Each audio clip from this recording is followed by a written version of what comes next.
Hip hop, it's just the reality of all the truth speaking in the with the rappers, with the lyrics and things. Also them speaks from the heart. And I mean it's soulful music to me. Always been, and I just clicked with it immediately.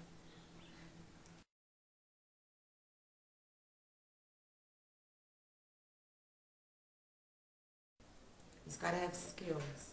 And if he is able to rap from the heart, from the top of the dome, anything that's to me is awesome. Because I mean, to think up of something, so you have to be witty.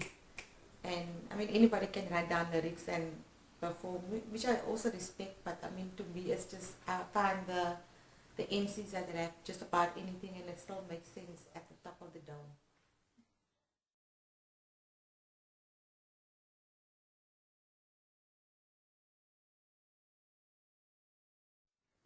It's all about skills. If you, I mean, everybody, you learn as you go along. You basically pick up on moves and then you better them. So, as to me, it's just about if you can do it, if you've got the moves, you can go for it.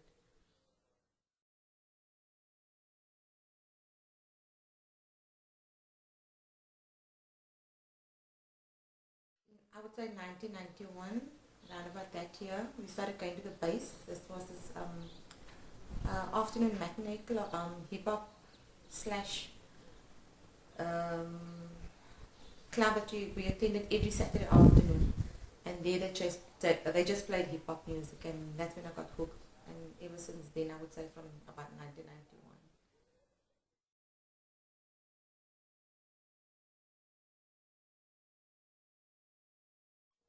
The music, the the kind of clothes they wore, it was nothing exotic. It was just me wearing sneakers, shorts, and just being yourself and hopping around and jumping and just rapping to the beat, and it was a lot of fun. That really drew my attention.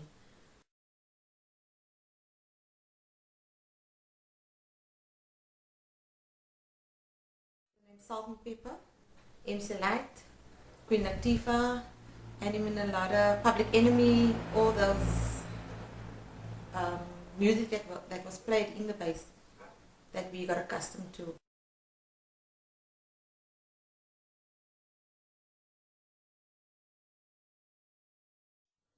I'd say both at the same time because we had a female crew, the Sisters in Command, and that was myself and my sister, and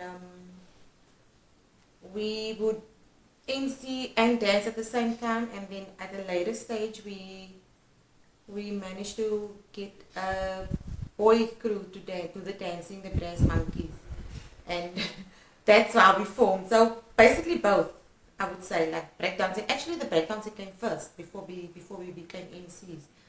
With the Supremes back in the days, like in the 90s. Supremes, and it was the Lightning, the Balastic Rockets, which was D. And yeah, I would say the dancing started first, and then the NSYNC came afterwards when we started doing the basing. Everybody used to battle in the crowd and that.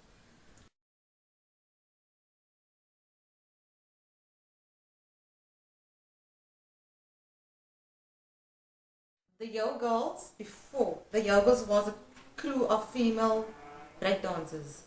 They were called the Yo Girls, and then after that, we ventured into new things into hip hop, which was the MC. That was just myself and my sister and another female. She used to do the beatboxing, Doreen. Um, uh, yeah, she did the beatboxing while the two of us would MC, like in competitions and battles. And but I won't say it was the same crew altogether. The Sisters in Command was the MCing part and the rapping part, and the Yo Girls used to be the dancing part, but we clicked with both. Who was in the Yogos? Sure, we were a big group. I can remember all the names.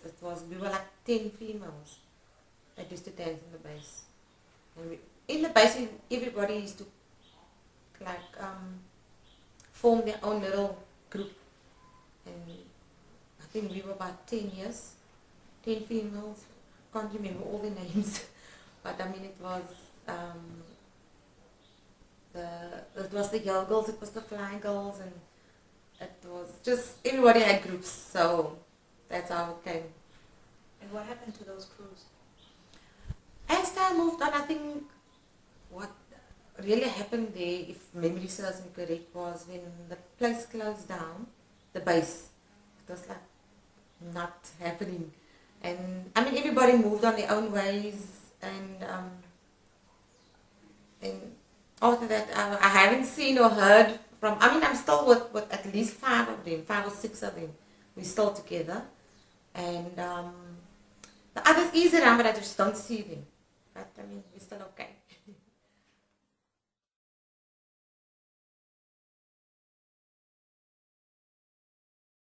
No, no, I haven't. I'm DJing, yes, but not as an MC. No. Um, in the crew, what name did you go by? DC3. Yeah. As a big girl and as... Yeah, all the way. And the DJ name was DJ Angle, meaning hip hop from all angles, and I'm a girl.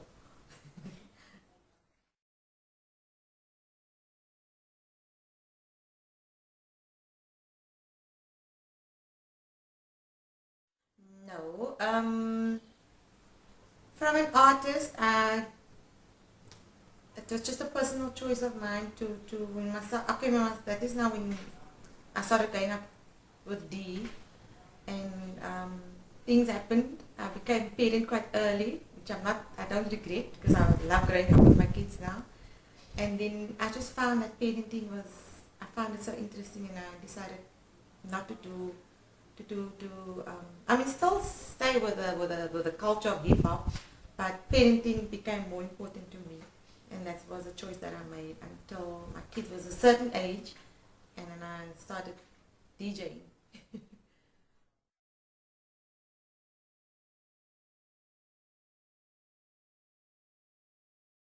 I started managing D, gee was, I think it could be about 10 years, 10, 11 years going on. Um, you just got, you've got to go out there, you know. I mean, he's got the skills. It's basically just me dealing with the clients, and um, you really have to have a head for that.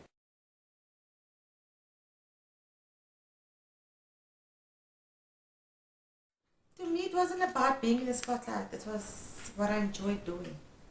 So it doesn't really matter. It's something that I enjoyed, and people saw how much I enjoyed it. And then, I mean, it's just personal choices.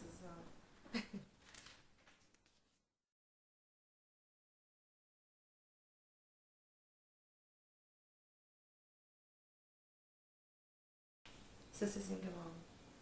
We started out first, and then okay, I can't get them in order, but it was like putting, how can I say, putting one foot forward for the following. I mean, other girls that had the talent, but was afraid to step up because it was, that time it was just like male dominated.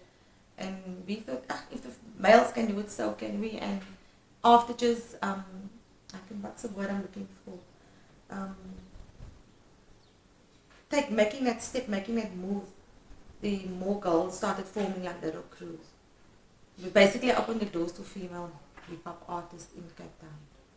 And how was it like being a female artist then? That time it was, if you look at it now, it was actually quite strange because everybody, that time it used to be like dissing and who's the best and all that. There's always competition. And if you look at it now, it's more, it changed so drastically over the years. Like I know if female artists from back in the days that we used to follow, like Salt and Pepper, your Roxanne Shantays, they used to, I mean, we followed their trend. So they crews used to like diss each other, like totally. And I mean, not being disrespectful in such a way that it's really bad. It was all a part of, it was all fun and games. And I mean, I think that basically, as artists, more artists became into the scene, it just gradually faded away. Then it was all about your skills and your talent and not just about dissing each other. Did you get any resistance from the guys in terms of accepting you guys as? No, actually not. Like even when there was like competitions in the base, I think we actually came second.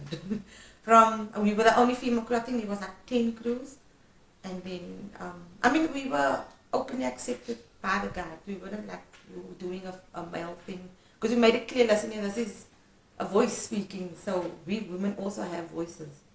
And I mean, they accepted us wholeheartedly.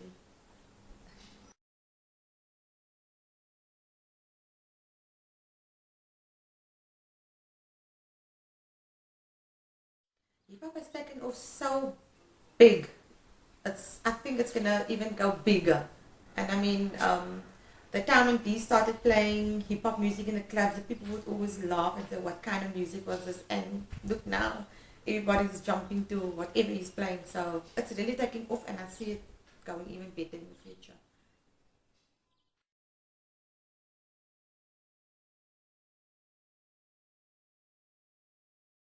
I'm a very happy-go-lucky person. I love life to the fullest and very humble. And I hope so. No. I just see all good things. That's me. Try to avoid the ups. Everybody have the ups and downs, but I always try to see the positive side of